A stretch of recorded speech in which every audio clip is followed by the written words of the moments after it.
Hello and welcome to this, our latest webcast for INMO members. We are recording this on Friday the 8th of October. There are three areas that I wish to update members on at this time. The first is to confirm that the Health Service National Implementation Body, established under the Croke Park Agreement, met for the first time on Wednesday of this week.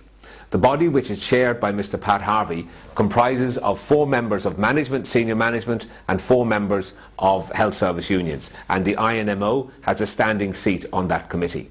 The first meeting was primarily preliminary in nature, where the structures were to be rolled out throughout the country were discussed, and it was agreed that there would be regional committees set up in the 4 HSE regions, comprising of senior officials and senior management in those regions, whose function it would be to roll out the agreed change agenda under the Croke Park. So the message at this moment is that yes, Croke Park has now begun to be rolled out, if you like, in the health service. But within Croke Park, it must be understood by members that proposals can be tabled nationally and so on, but they are still the subject of discussion and agreement involving your union. So members should not agree to any change in terms, conditions of employment, rosters, unless and until they have been the subject of discussion involving the INMO on their behalf. And that is very, very clear.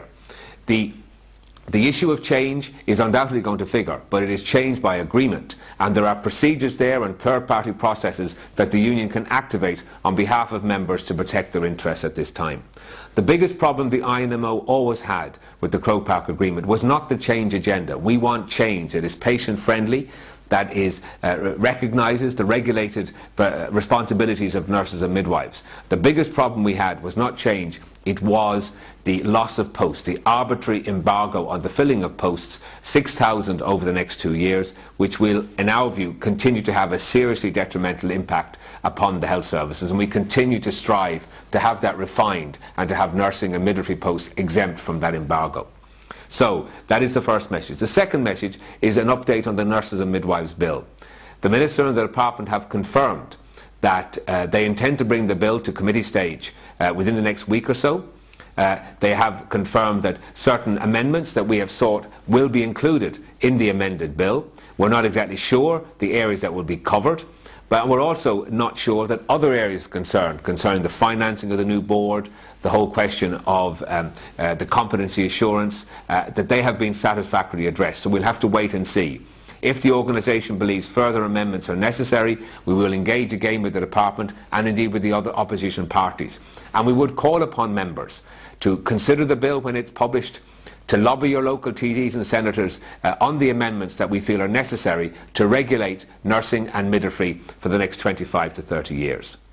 So finally, the message is change, yes, negotiated change. Use your union. Your existing terms and conditions of employment, your rosters, must be protected. Management cannot use as a unilateral battering tool Croke Park. They must go through procedures. The bodies and the structures are now being set up. Use your union to protect yourself, to protect your colleagues, to protect your profession. Thank you.